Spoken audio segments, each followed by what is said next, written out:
Muy buena tarde para cada uno de ustedes. En este momento voy a presentar el libro El valor de educar.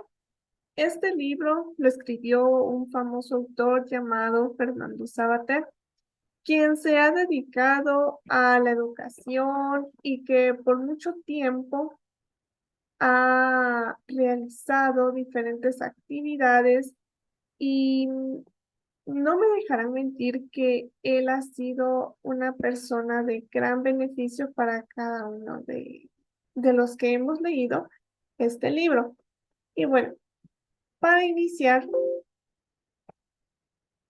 em, vamos a comenzar dando a conocer todo lo que él plasma en este libro. Mi nombre es Carla María Belén, jefe de vecinos, como bien aparece ahí en esta presentación. Y vamos a iniciar dando a conocer cada uno de los capítulos que él menciona ahí. Y acá está el capítulo número 1, que es el aprendizaje humano.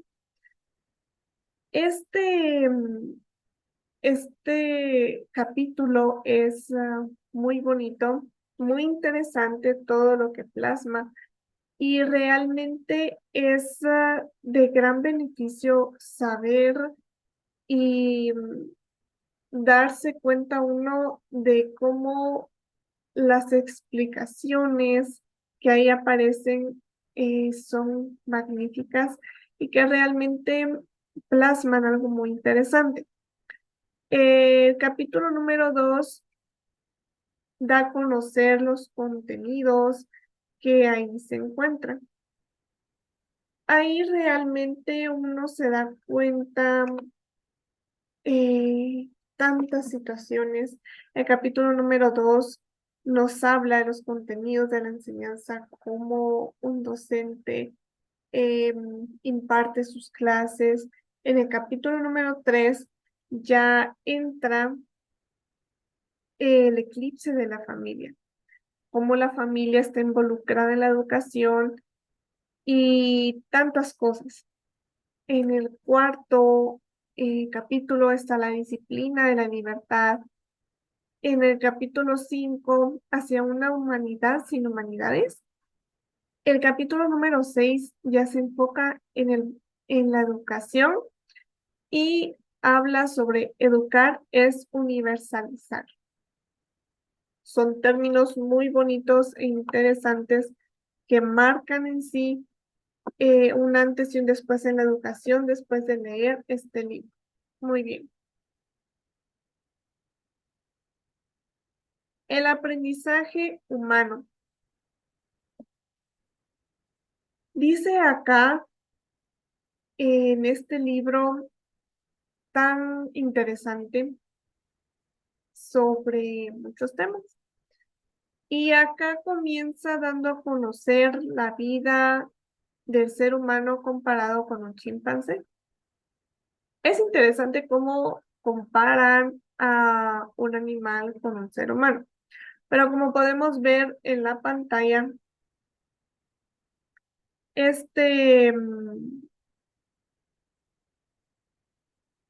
aquí está.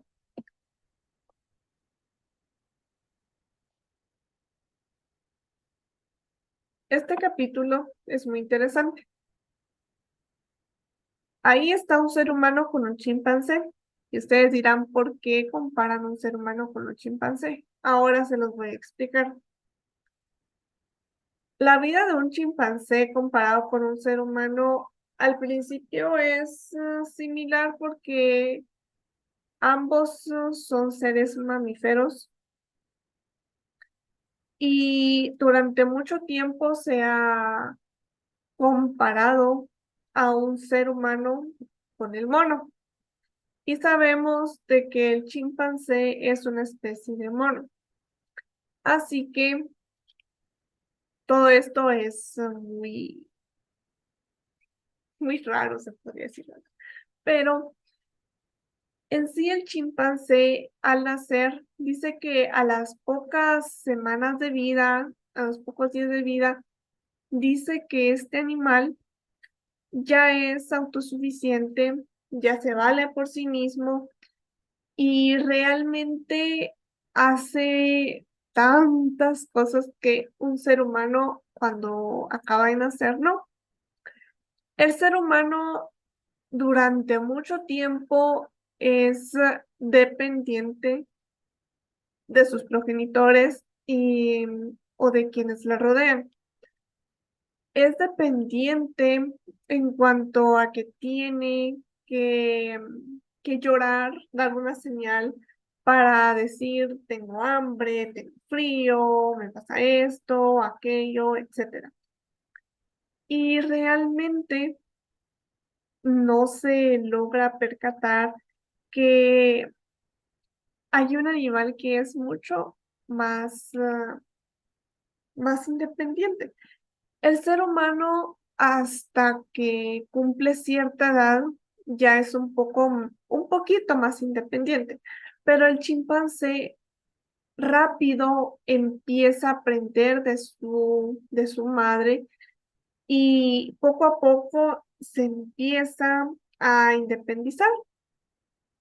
Y esto quiere decir de que el chimpancé en sí es un animal muy inteligente y es cierto, se han visto en televisión, en tantas situaciones que el chimpancé es un animal inteligente, aprende rápido, pero uno de los defectos, una de las, no sé, eh, es de que él muere rápido. Él no tiene tantos años de vida como un ser humano. Entonces, uno se da cuenta que este animal realmente sí cumple su propósito en su vida, pero el ser humano es superior a él. En cuanto a que vive muchos años más de vida, es altamente intelectual, pero lastimosamente el chimpancé no, no puede, no puede ser como el ser humano. Es cierto, se le ha comparado mucho, pero el ser humano en sí es más inteligente, aprende. ¿Y por qué se habla del chimpancé dentro del aprendizaje humano? En sí, el chimpancé, aunque aprende y hace todo bien, se podría decir en su vida, aprende muy rápido. El ser humano es más inteligente, pues todos son creación de Dios, todos los seres vivos son creación de Dios, pero el ser humano tiene algo muy especial que lo hace más inteligente. Y a lo largo de su vida tiene educación. El impacto de la educación en el ser humano es grande. La educación no comienza en las cuatro paredes del aula, sino que comienza con la familia. Como bien se sabe,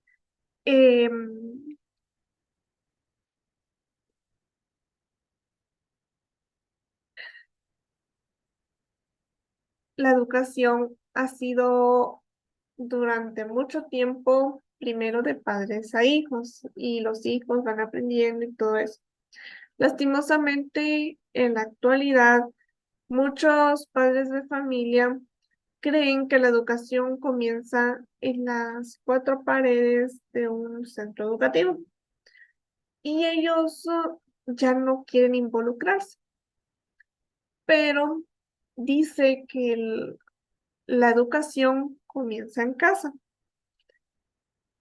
Con el simple hecho de enseñarle a un niño a agarrar el cubierto, realmente eso ya es educación porque lo está educando para que aprenda algo útil en su vida. Así es como comienza la educación. Con pequeñas cosas se empieza a educar en la casa. Y el ser humano ya en el centro educativo debería solo reforzar esos conocimientos. Pero en la actualidad eso tristemente no se da. La vida familiar afecta mucho en la vida de un ser humano, más cuando está en la etapa de la niñez, de la infancia. Eso afecta bastante. Y la vida familiar debe ser el centro. La familia en sí dice que es el centro de la sociedad, pero ahora ya no se cree eso. ¿Por qué? Porque la familia ahora en muchos casos, o en la mayoría, está destruida y no se le da una gran importancia. Los contenidos de la enseñanza. La educación es algo primordial y los docentes han intentado razonar y apoyar la educación hasta donde ellos han sido capaces. Pero no se puede educar a alguien que, que no quiere ser educado. Bien se sabe que todos los conocimientos se adquieren de diferentes formas. Y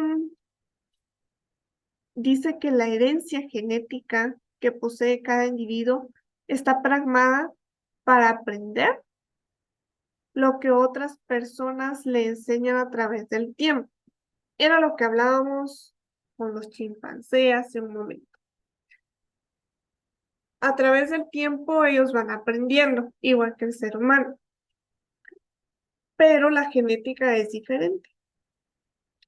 Sí es similar, pero es diferente en cuanto a la forma que ellos van aprendiendo.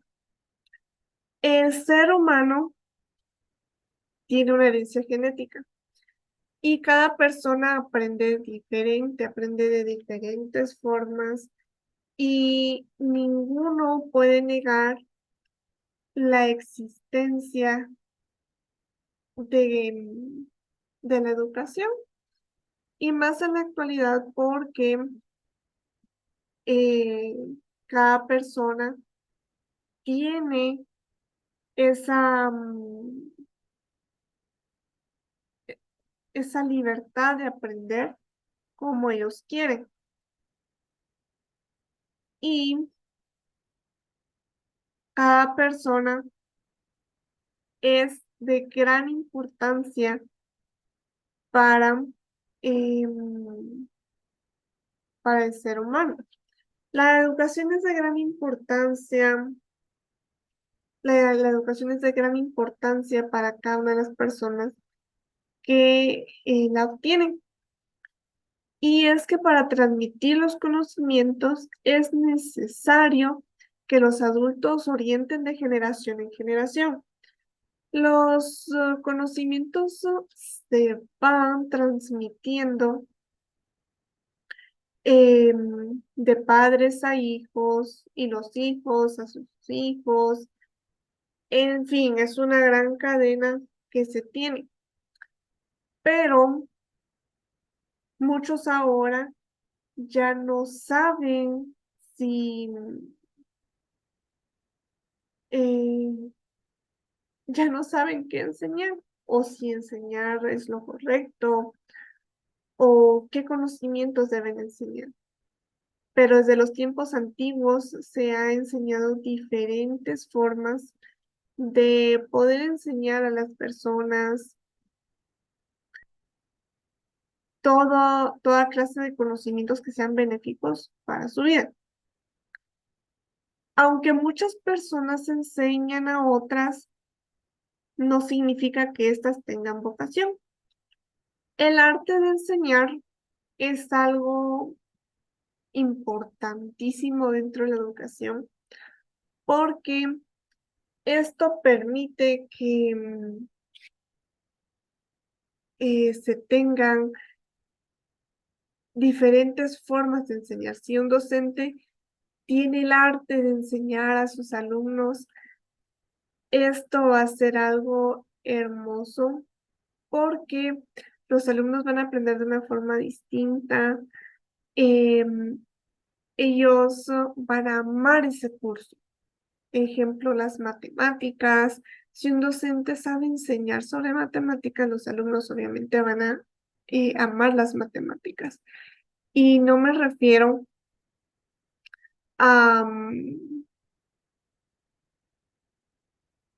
a que ellos amen profundamente y que ellos se pasen toda la vida con las matemáticas. No, sino que ellos no van a ser estudiantes frustrados por no saber bien las matemáticas. En tiempos antiguos no se tenía esto a gran escala. Hoy por hoy hay diferentes herramientas educativas para enseñar a los alumnos. Y es que ningún docente es perfecto. No, ninguno lo es, porque cada uno comete errores, em, fracasa, pero de ellos aprende para no volver a cometerlos. Y es que también en el arte de enseñar del docente, también ahí se involucra toda la comunidad educativa, puesto que eh, la comunidad educativa no solo lo conforman los docentes y los estudiantes, sino que también la conforma el cuerpo administrativo, están los docentes, los estudiantes, pero también los padres de familia, el personal operativo y todo eso. Pero los padres de familia también juegan un papel importante dentro de la educación. Y digo esto porque dice que los padres juegan un papel muy importante en el aprendizaje principal de los niños, como son los modales, los valores. Entonces, si los estudiantes aprenden los valores y modales en casa, en, en el centro educativo no les va a costar, no les va a costar la educación, no les va a costar a los docentes enseñar. También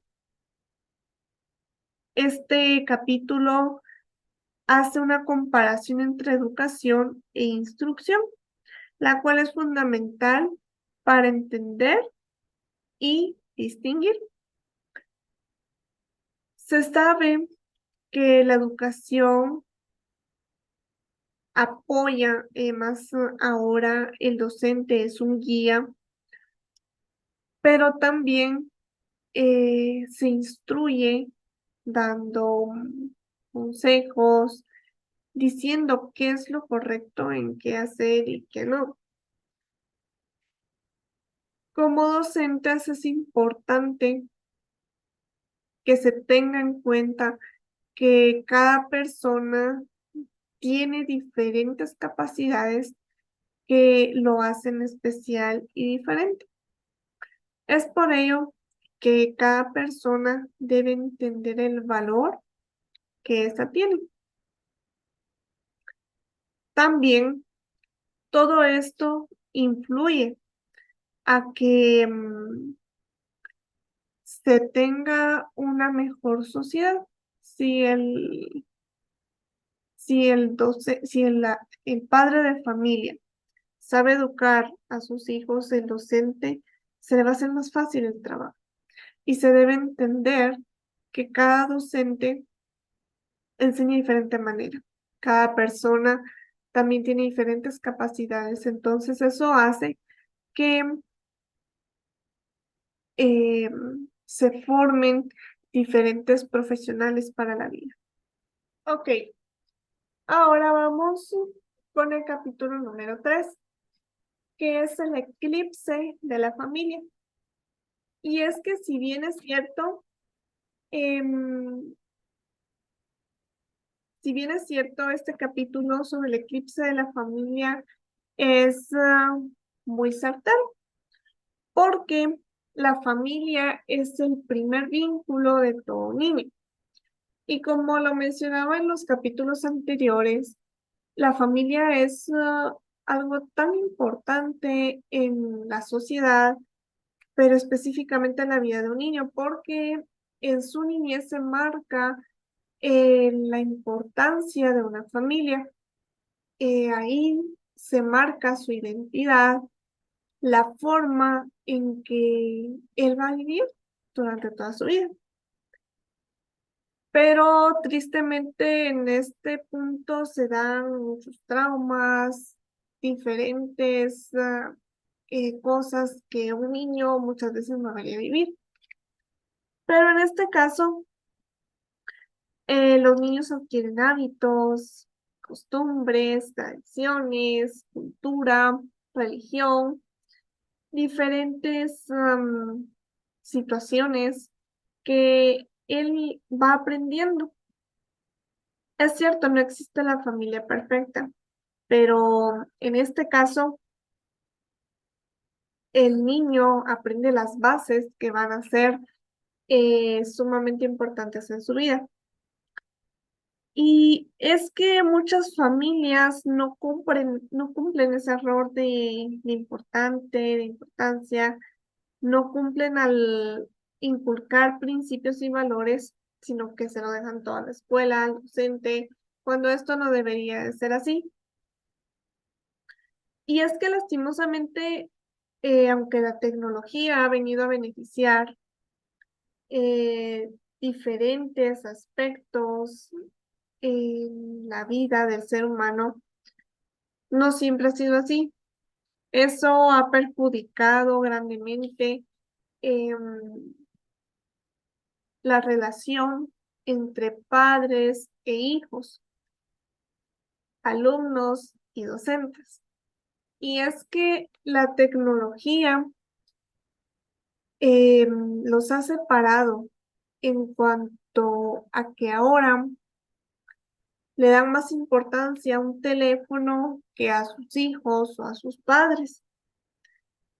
Y ha llevado a los adolescentes a buscar la comprensión fuera de su casa, porque sienten que nadie los comprende, nadie los apoya, y buscan el apoyo en la tecnología, influencers, em, diferentes personas que digamos que algunos brindan apoyo, otros sí, otros no, pero les inculcan valores que en su casa no.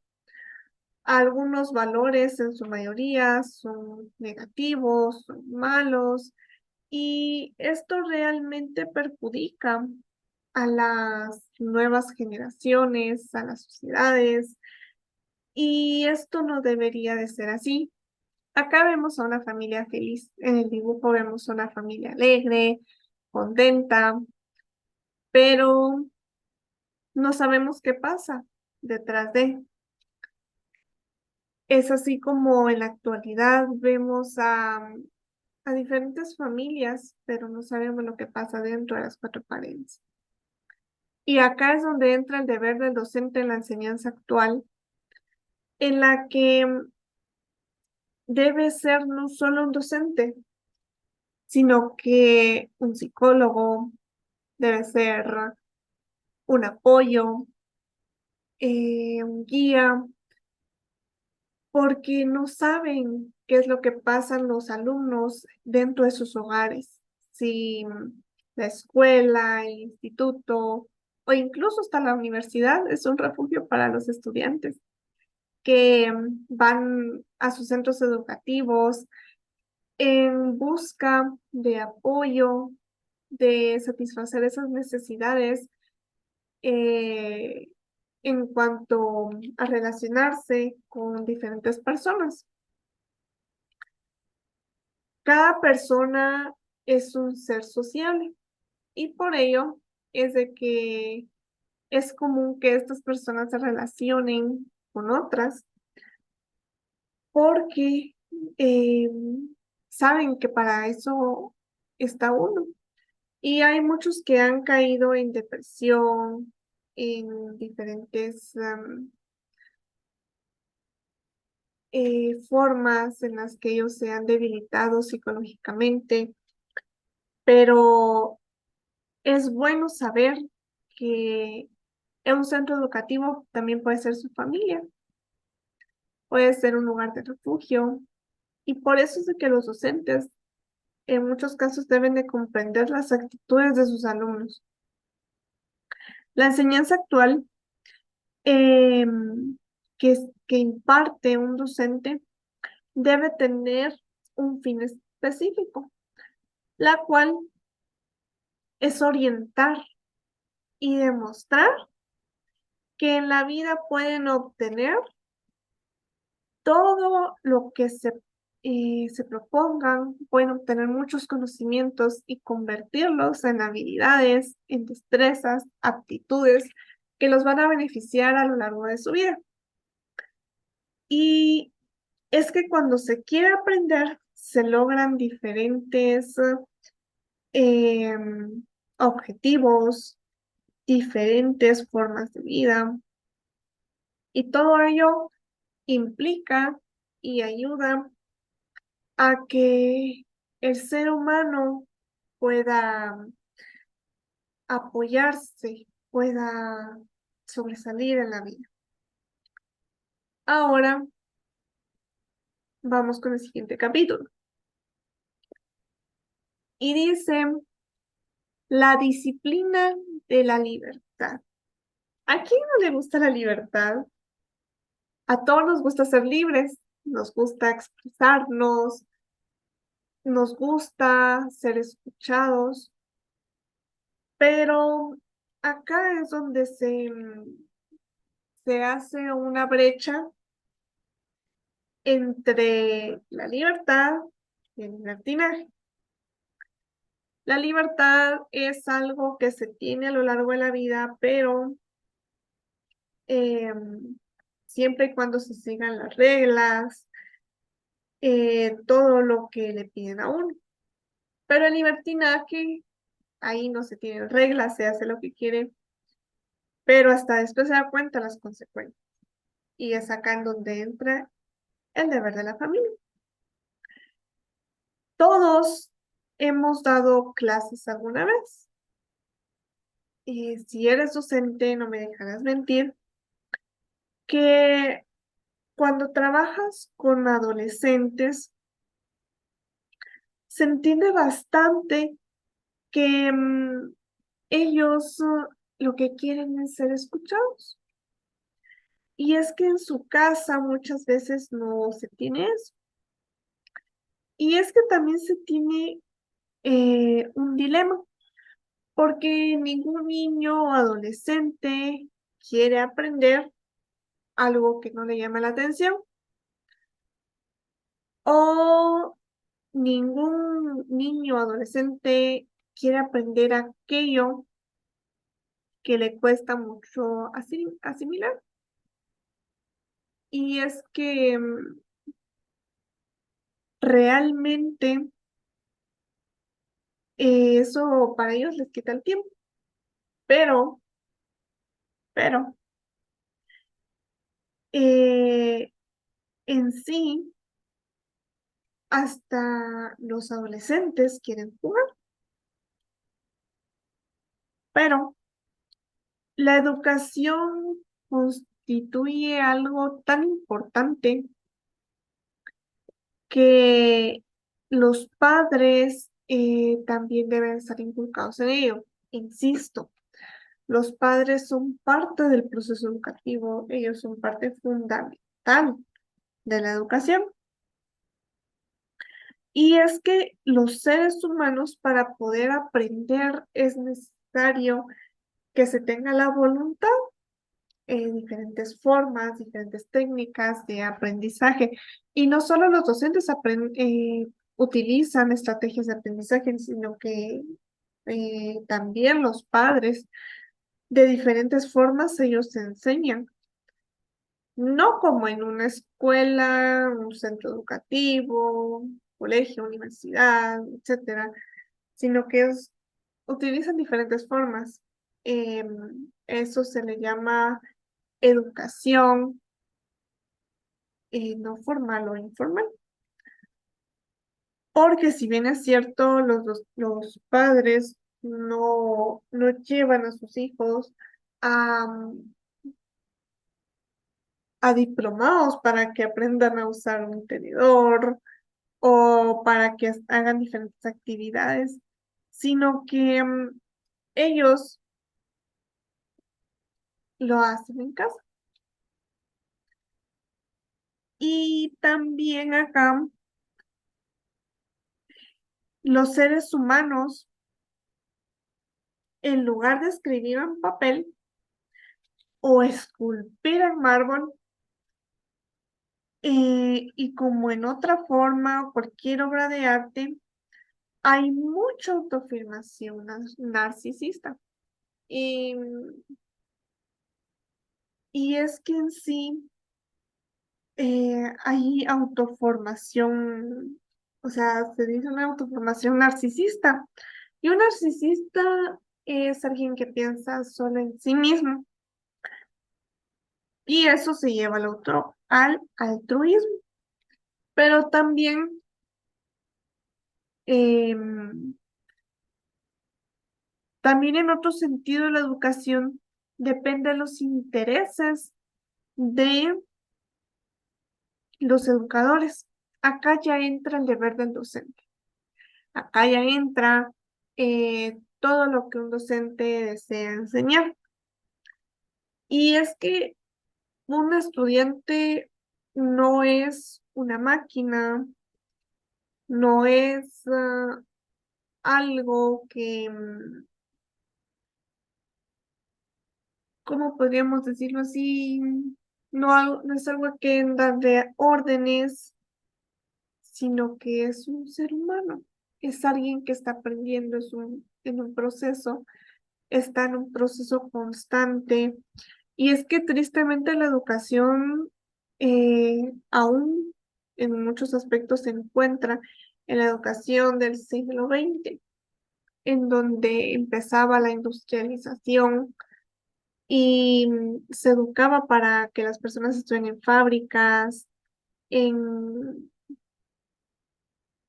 en diferentes trabajos, en el que se les decía, hagan esto y está bien, pero la educación no es eso. La tecnología, como lo mencionaba anteriormente, em, ha sido de beneficio, sí,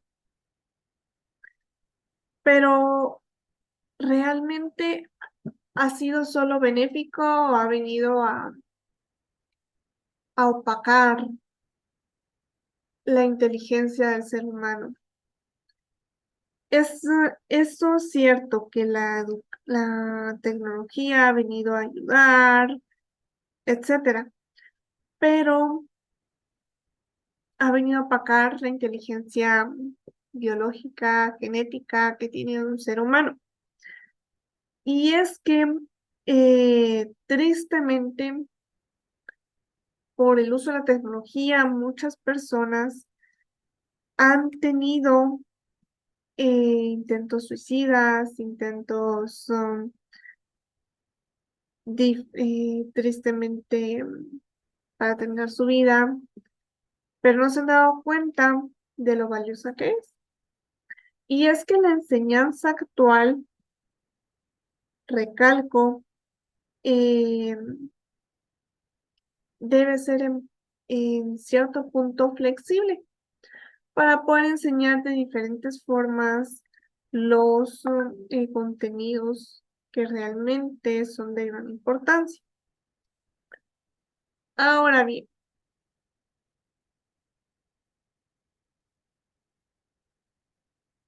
vamos con este capítulo que es el capítulo número 5. Hacia una humanidad sin humanidades. Créanme que esto me llamó mucho la atención. ¿Por qué?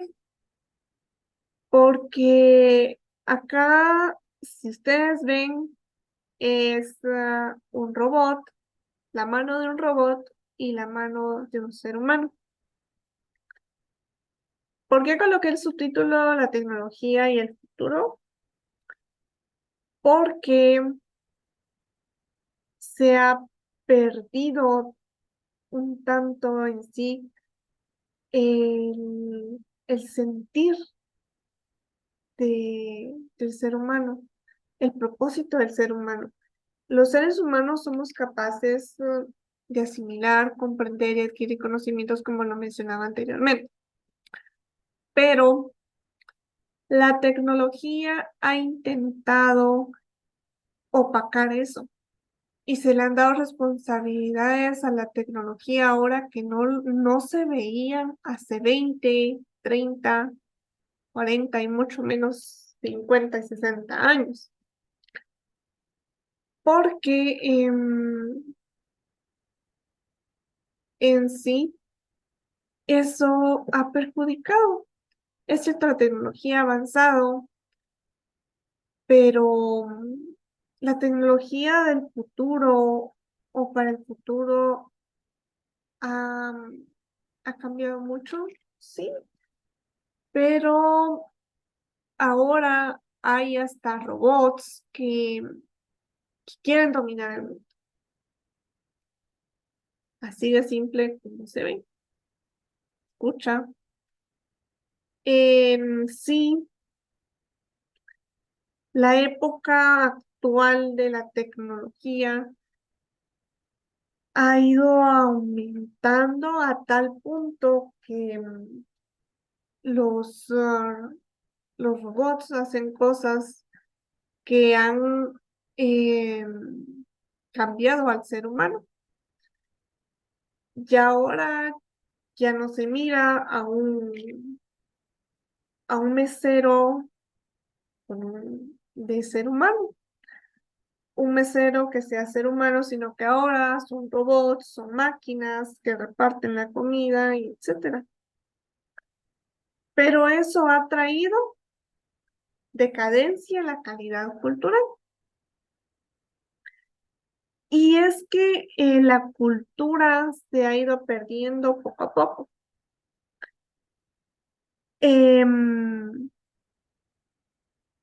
en sí, la cultura ha sido tan valiosa para tantas personas, para todo el ser humano, pero muchos han perdido esa cultura que, que ha sido tan valiosa.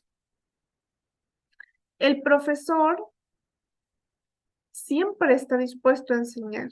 El buen docente está dispuesto a enseñar la cultura, eh, todo lo referente a ello, pero muchos no. Y es que em, lo primordial es abrir el apetito cognoscitivo del alumno. El docente eso es lo que ha querido, que el alumno se interese por aprender y descubrir. Y todos en sí han, han estado de acuerdo con eso, en su gran mayoría,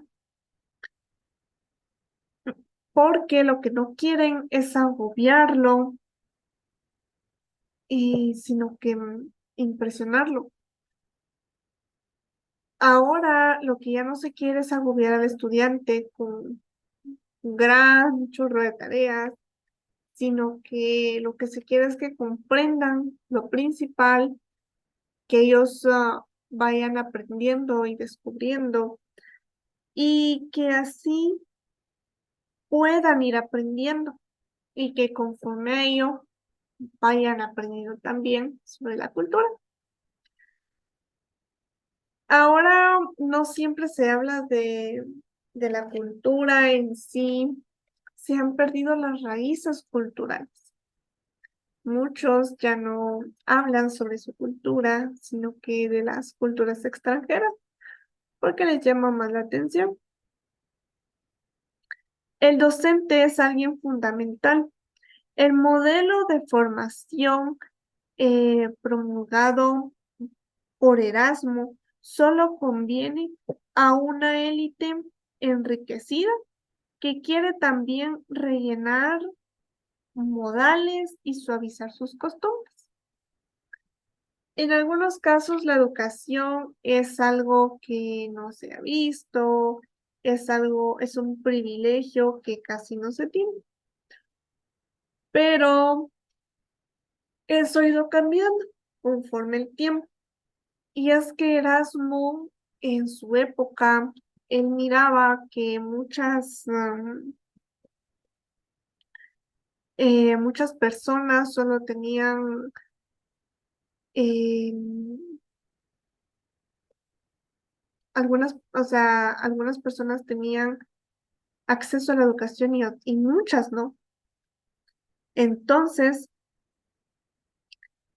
miraban que conforme iba pasando el tiempo, muchos también se olvidaban de su cultura, de sus raíces.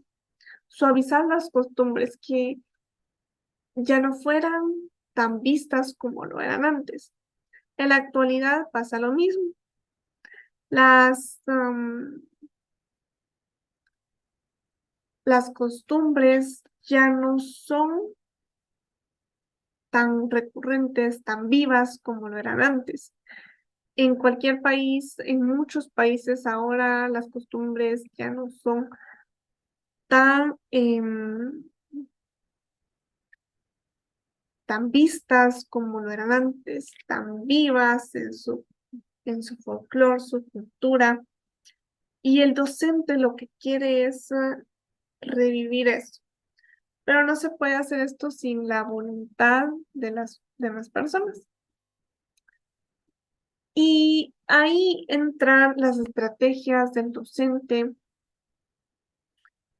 porque aprender a discutir, a refutar y a justificar lo que se piensa es parte renunciable de cualquier educación que aspire al título de humanista.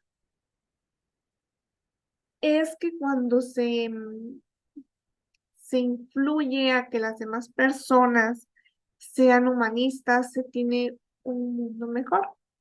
Porque si se piensa en estas personas, pues todo esto lleva un rumbo mejor. Y es que hay docentes tan conformistas que no se conforman con ser, em, con ser solo docentes.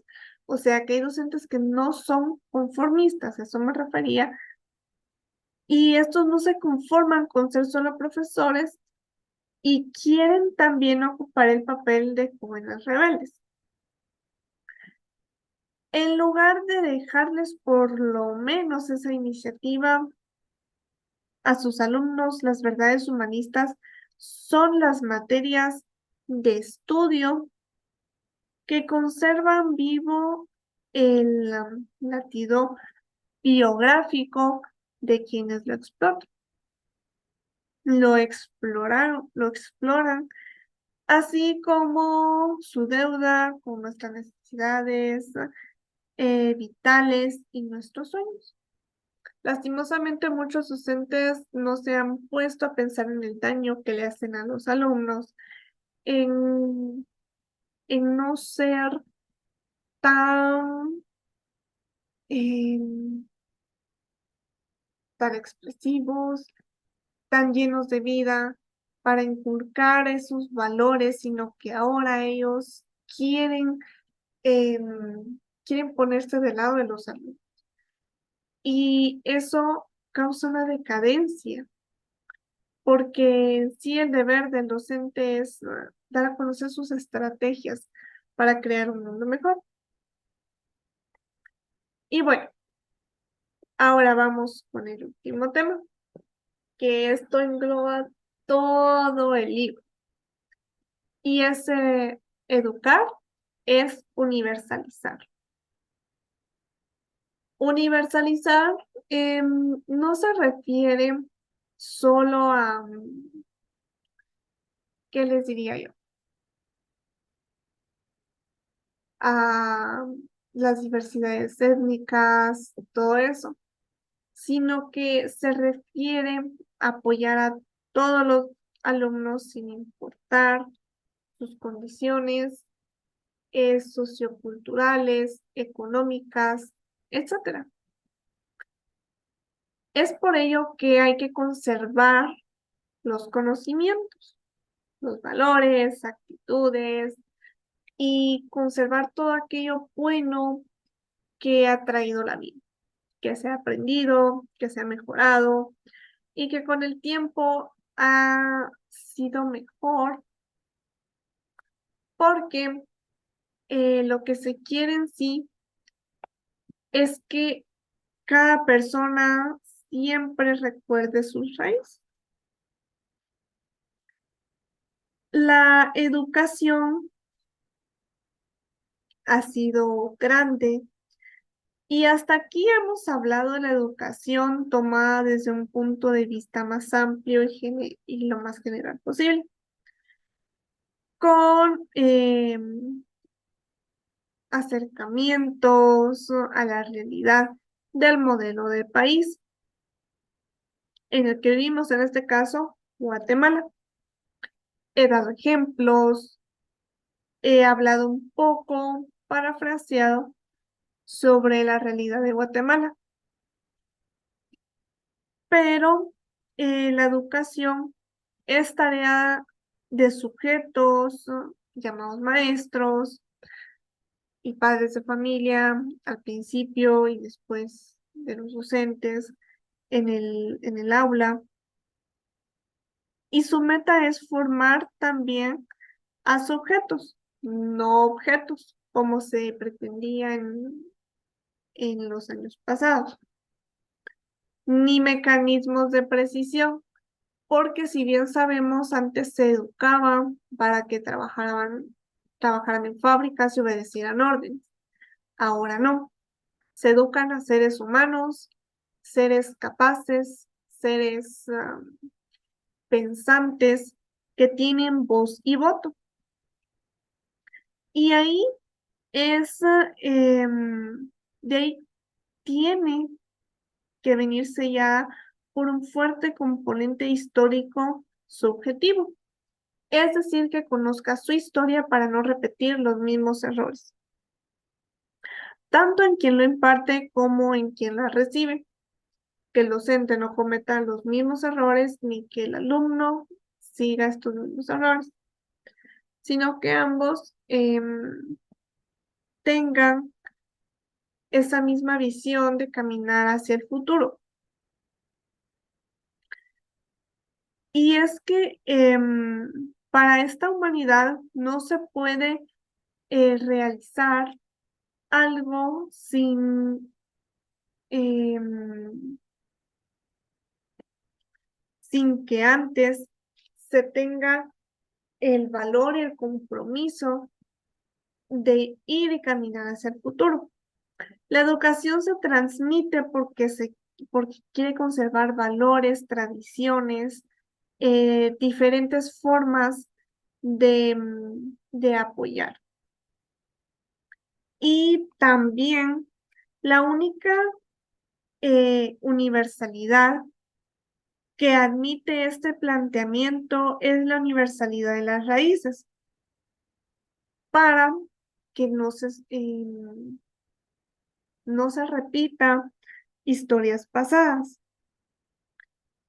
Lo que el docente quiere ahora es enseñar, pero sin sobrecargar contenidos que realmente no son útiles para la vida.